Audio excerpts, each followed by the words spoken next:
understandably, and arguably one of Britain's more successful pop exports, extremely prolific and fair dinkum rock stars on both sides of the Atlantic and in Europe as well. It's taken them a little longer to crack it in Australia, and in fact we heard recently that they'd blown out their show in Melbourne tonight. I spoke to Martin Gore the other day about their international success in the States, of course the fair dinkum riot, and lots of other stuff. Depeche Mode.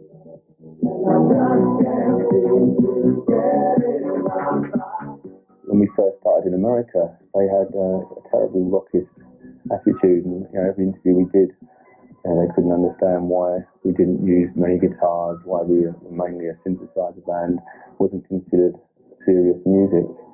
And within a few years, things changed sort of dramatically there.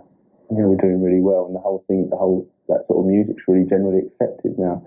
So I'm sure even if Australia is like that, it can't last for long.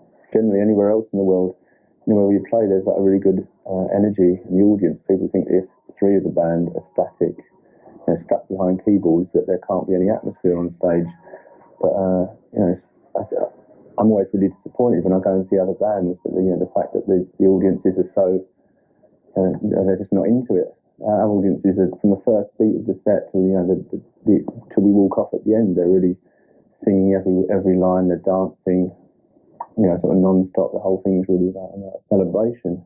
You've had phenomenal success in Europe and the States. Why do you think it's taken a little longer for Australian audiences to latch on in a big way? I think it's a combination of things, but I think probably one of the most important things is the fact that we've never been here before. We've always placed a lot of importance on touring, and when we first started playing in Europe, the audiences were small. And that you build on your following, you start getting some kind of sort of foundation, and you just build on that every tour. This is the first time we've been here, so I think that's probably the main reason. The reaction on your recent US tour was phenomenal. In fact, you had a riot in Los Angeles. Do you want to tell us about that? Well, I think apart from all the riot stuff, one of the funniest things about that evening was I was feeling really, really ill, and I didn't think I was actually going to make it there anyway. But I managed to pull myself together, get to the store. And then, there was obviously far more people than we'd expected. We'd done those sort of things in the past. Maybe 3,000 or 4,000 had turned up, but there were sort of official estimates of about 15,000. And when people realised that they weren't all going to get in, they started getting a bit restless, and people at the back were pushing.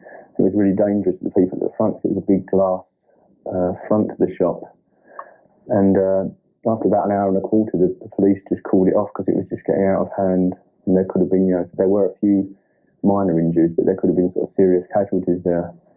So they told us to stop after an hour and a quarter and leave, and then maybe the crowd would disperse. And they didn't for about 3 hours afterwards.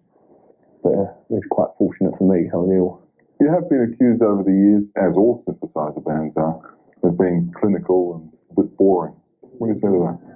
I think we're just accused of, because the subject matter of the songs, we do get accused of being depressing and moody quite a lot of the time, which we don't really think we are. For a lot of people, I suppose we are, but I think just as many people, if not more, who don't find us that way. I find it really hard to write, just generally happy, sort of or throwaway songs. Here's Depeche Mode live in concert. Everything counts.